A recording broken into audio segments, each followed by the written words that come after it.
Today, I'm going to explain to you how to raise sheep on incredibly small acreage. A lot of people look past sheep when it comes to homestead animals, but they are one of the best animals to me because they are small, easy to handle, and you can raise them on very small acreage and produce grass-fed, grass-finished meat for you and your family. Very, very little input cost for sheep once you have some basic infrastructure, but I'm going to show you everything we're using to raise sheep on a 2.5 acre pasture. Let's jump into it.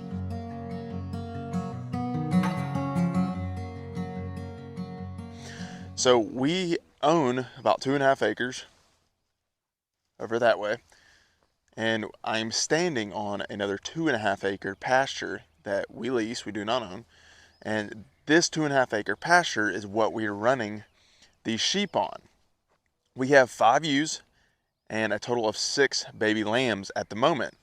A lot of people ask, how many sheep can you put per acre? Well, that is very dependent on where you live, your forage quality, but I will say this pasture is not great at all, and I think we could probably support around 10 adult ewes. So on this 2.5 acres here, we are running 6 total paddocks. Each paddock is around at 0.35 of an acre.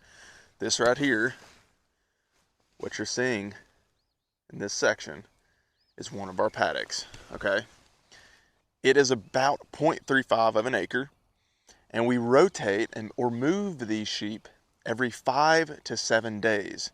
And with the 2.5 acres, it ends up being around 6 total paddocks. Now, I could make these paddocks smaller and rotate them faster, but the problem is this Premier One electric fencing, which I do love, is it's pretty darn labor intensive to move. And so that's why I'm making these paddocks a little bit larger. So we're moving them every 5 to 7 days, ideally closer to 5 days, because the thing with sheep is they are susceptible to parasite and worm pressure.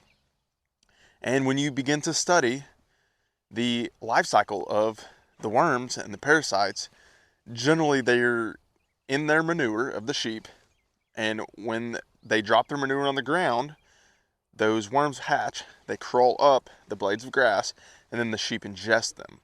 And so the key to keeping that parasite and worm pressure down with ruminants especially is movement. So you want to move them ideally every 5 days, because 7 days is when they've completed their life cycle and those sheep are likely ingesting those worms. So we move every 5 to 7 days. That allows us to get back to the very beginning of our 6 paddocks around that 30-day mark. So that's giving the pasture 30 days to rest, which is a general recommendation. It's also allowing that pasture, the sun to hit it and to sanitize it. Sun is a fantastic sanitizer when it comes to the parasite and worm pressure. So movement is key.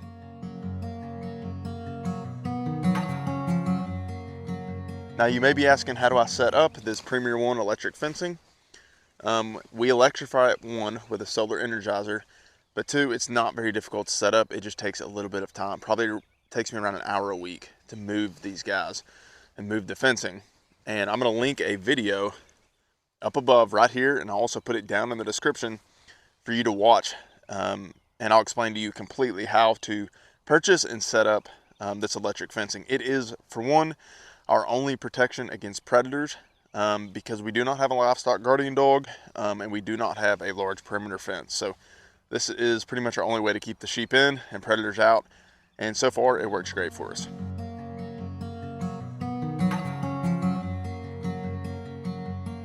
Now for a sheep shelter, we use a simple mobile sheep structure. This is called the Sheep Shawl. There's another online creator, Justin Rhodes, pretty popular homestead channel. He's actually the one who designed this. If you want the design plans, he has a book. It's called Homestead Builds. I would encourage you to go grab that. But essentially, this is what we utilize for our sheep so they can get in out of the rain or the snow.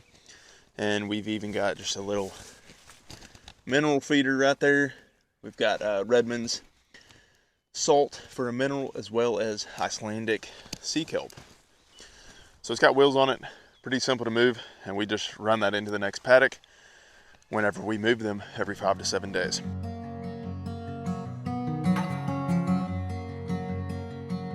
Now I'm going to show you our little handling pen. This is super DIY homestead skill. We did not want to spend a lot of money on a handling pen for sheep, so this is what we have. Now this here is our handling pen, and yes, it is very DIY, homestead scale. And I did that on purpose because we were not going to spend a lot of money on this. There is a lot of money you can spend in homesteading, as well as on handling equipment. So essentially all we did here, this is probably about a 16 by 16 pen. And I actually do have two holding pens that I built. These are covered, obviously, because I wanted a space to where I could pin up a sheep if I needed to with her babies, or just if I needed to separate one from the flock. I can funnel them all from the pasture. I can funnel them all into this pen, and then I can separate them as needed. We actually did have a ewe that had twins, and she rejected one of the twins during lambing season. So I actually pinned her up with both of her babies in one of these pens for like 2 weeks. That allowed her to bond to that rejected lamb. So I do recommend having some holding pens like this. We don't have a barn. We don't have any covered space on our homestead. So this is how I built some covered pens with just a cattle panel and some tarps. Does the job. It's not pretty. Also have some heat lamps in there. We never really utilized them, but I had them ready to go just in case we had some really cold nights during lambing season. But this did not cost us a lot to build right here. And I've got a little, I call it my hay tower. You can stuff hay down in the corner here. That way, if I do have all the sheep in here pinned up and they're eating hay, then they're not making a massive mess and wasting it all.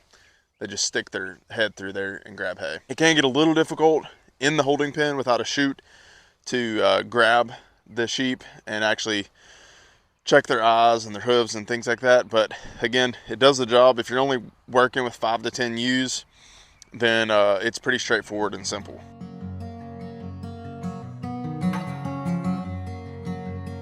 Now the next part is on breeding those ewes.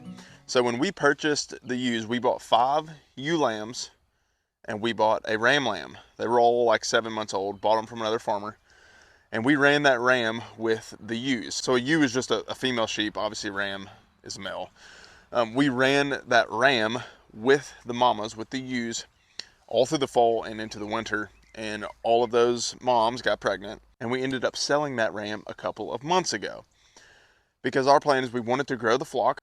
We wanted to get our flock to around 7 to 8 adult ewes. And that's about where we're at with the birth of new lambs on the homestead. And so we will actually get a new ram likely this fall to breed. And so there's 2 trains of thought when it comes to breeding your ewes. Some people will run rams or a ram with their flock year round. And just whenever those ewes come into heat, then that's when likely they're going to get pregnant, and then they're going to have baby lambs throughout the year. So it can vary on when you're going to actually have those baby lambs. So let's say you run the ram with them year round, where you're going to have baby lambs, in and out of your regular lambing season, which is generally in late winter, early spring. Some people, and I think it is smart, some people will wait, they'll keep the rams separate, and they'll turn that ram out on the ewes sometime in late fall. That way all those baby lambs come within early spring or in mid-spring when the weather is super mild, and so you're not chasing green grass, and you're also not dealing with lambing in freezing cold temperatures.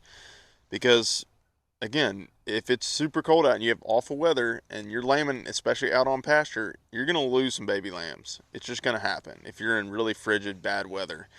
So that's why people wait often to turn that ram out until late fall. And so you just want to time their gestation period, and you can just simply do the math and figure out, hey, when do I actually want to have baby lambs? And then that's when you turn your rams out.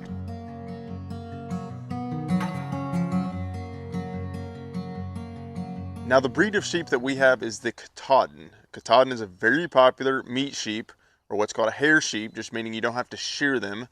Wool sheep, sheep that are raised for wool, you have to shear, and there's a lot more labor involved.